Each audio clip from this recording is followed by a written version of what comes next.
Thank you. Hi, my name's Achiro P.O. Watch. The P is often forgotten. I am part of the Artist Connection Network with AFI, and also under the SAR program, the Scholars at Risk program. I'm a visiting assistant professor at VASA, and I've been invited to speak alongside Julie from ARC.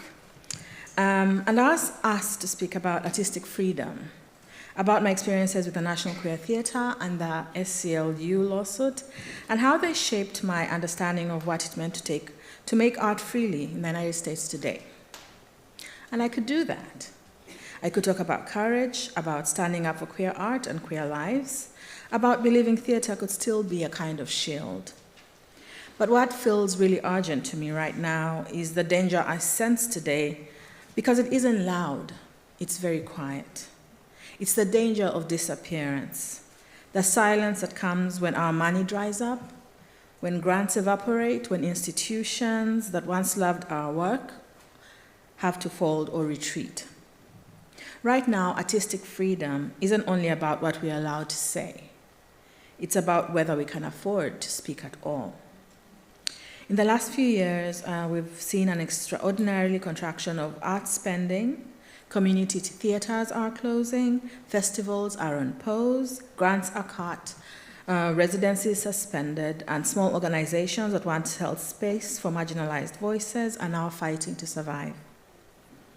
We're living through what I call the defunding of imagination. And when imagination is defunded, freedom becomes abstract, because an artist who is too tired, too underpaid, or too overburdened to create is already being silenced. When I worked as interim artistic director of the National Queer Theatre, I learned that artistic freedom isn't just a legal principle, it's a living practice. It requires space, safety, and support. Back then, the threat to art was visible. Laws, lawsuits, moral panics. We could point and say, there, that's the censor. Now the threat is bureaucratic, hidden behind the language of budget constraints and restructuring. It's the artistic director who wants to program queer or Black work, but can't risk losing donors. It's the playwright who wins a prize, but still can't pay rent. It's the muralist whose wall gets painted over, not because it's offended anyone, but because the city ran out of funds. Freedom, we are told, is our right, but freedom without infrastructure is a myth. So what do we do when the structure collapses around us? We do what artists have always done from time immemorial. We defend each other. We share resources. We open our living rooms for readings. We build collectives. We pass the hat. We mentor without waiting for permission. We refuse to believe that scarcity is natural.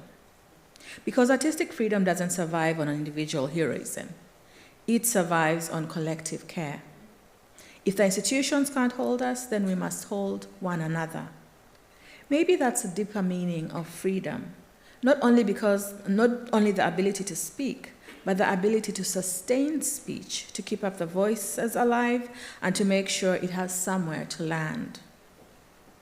Tony Cade Bambara once said, "The role of the artist is to make the revolution irresistible." But revolutions need resources. They need time, trust, and community kitchens. They need us to believe that art itself is a public service, an infrastructure of the heart. So I'm less interested now in defending the idea of freedom and more in defending the conditions that make freedom possible. Because art will always find a way to exist, but under what conditions? Who gets to make it? Who gets to be free? We can't wait for the system to decide our worth. We must decide that for ourselves and act accordingly. Let's build networks of mutual aid, not just applause. Let's share opportunities, recommend one another, write those reference letters without hesitation. Let's remember that solidarity is also a creative art. Artistic freedom at its core is not legal guarantee, it's a communal promise. A promise that we will keep each other creating, even in the dark. That we will make room for each other's voices, even when the stages are gone, that we will not silence within, that we will not let silence win. Freedom is not something we defend once. It's something we practice daily together. And if the funding disappears, if the doors close, then the care cannot. That, I believe, is where our future begins. Thank you.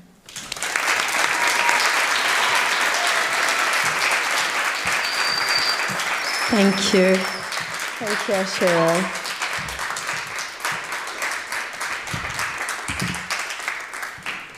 Good morning, everyone. It's really a pleasure to be with you here at the Assembly.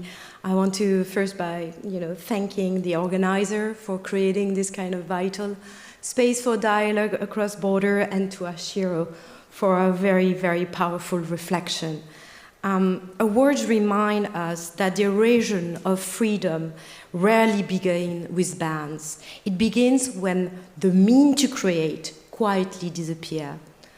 Freedom is not funded, and what we are seeing now in the US is how defunding, both literal and ideological, becomes a quiet but powerful form of control. So, my name is Julie Trébault. I'm the founder and executive director of ARC, Artists at Risk Connection. We are an international organization based in New York and Paris.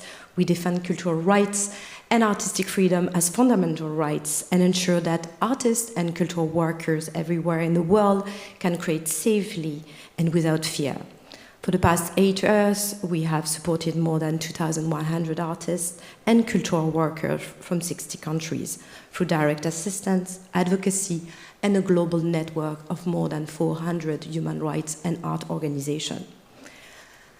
The US has long been seen as a stronghold of free expression. Yet the assumption built over the past 50 years of legal protection and cultural openness can not longer be taken for granted. Across the cultural landscape, we are witnessing changes, sometimes subtle, such as cultural chilling effects, sometimes overt, such as the unprecedented involvement of the government, as many artists and cultural workers are increasingly subjected to highly partisan litmus tests. Taken together, it's clear that our artistic and civic space is narrowing. Showing guys, if you can move to the next slide. Even before this current chapter, the Censorship Horizon Survey, that was a joint publication with the AMD, the Association of Art Museum Directors, and PEN America, that we surveyed in July 2024, found that nearly half of the US museum directors have faced censorship pressure over the past 3 years, and most lack written policies to address such challenges. Self-censorship and institutional uncertainty were already with threat.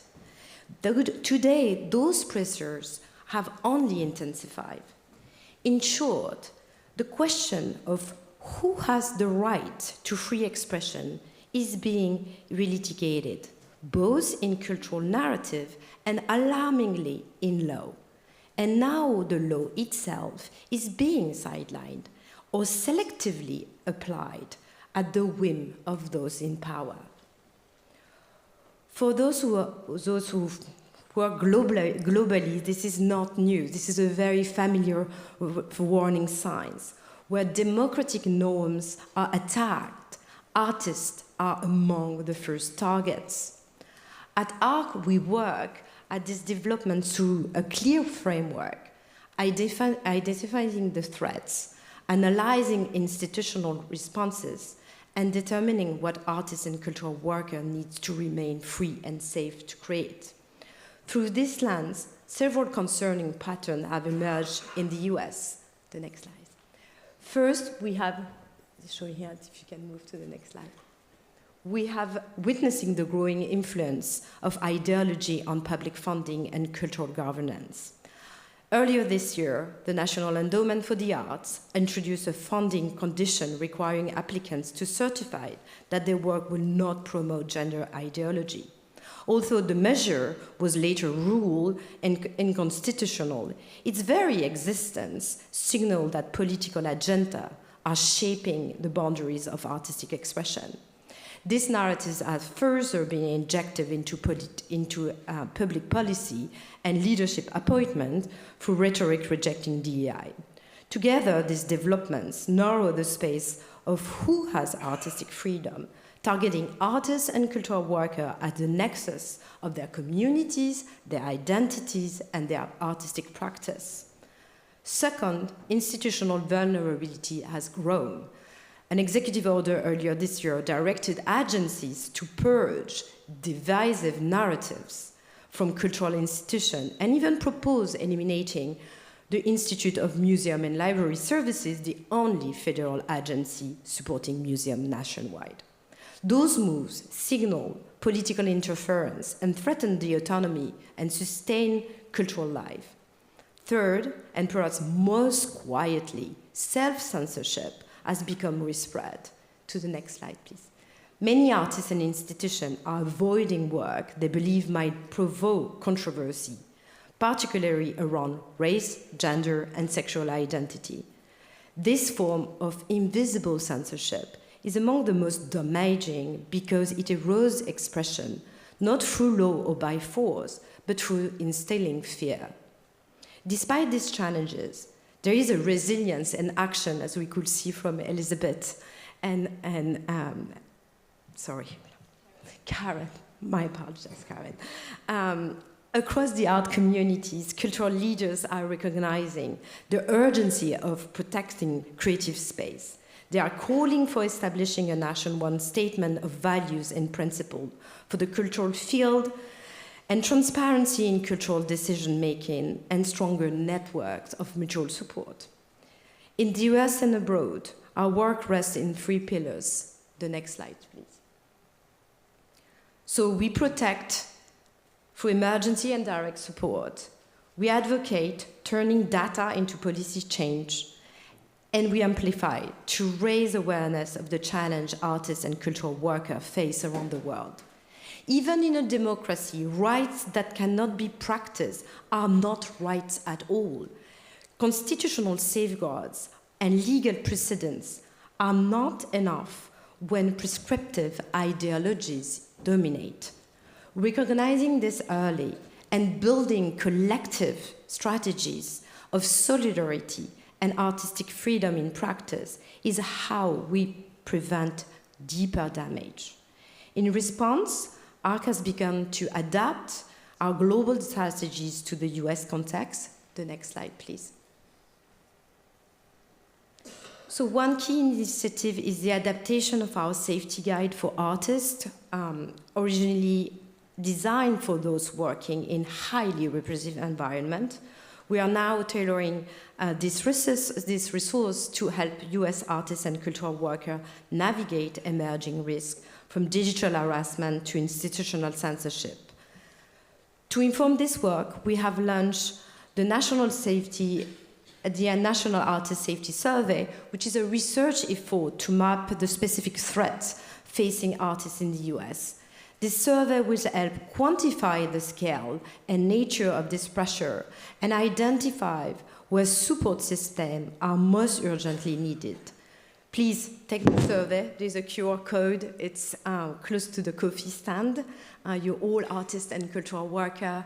We want to hear from you. Your insight will help to shape the response, the collective response. It's 50 local, regional, national organizations that are partnering with us to really bring this new resource to life, and many of who you have been part of this coalition, so thank you.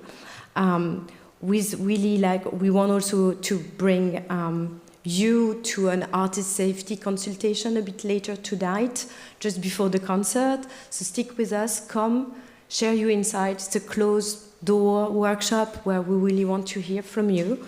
So it's at 6:30, I think.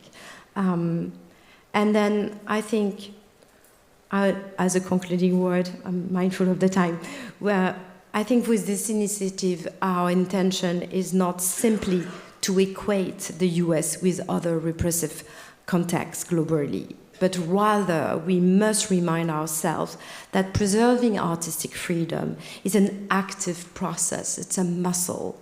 It must be maintained through vigilance, infrastructure, solidarity, and practice.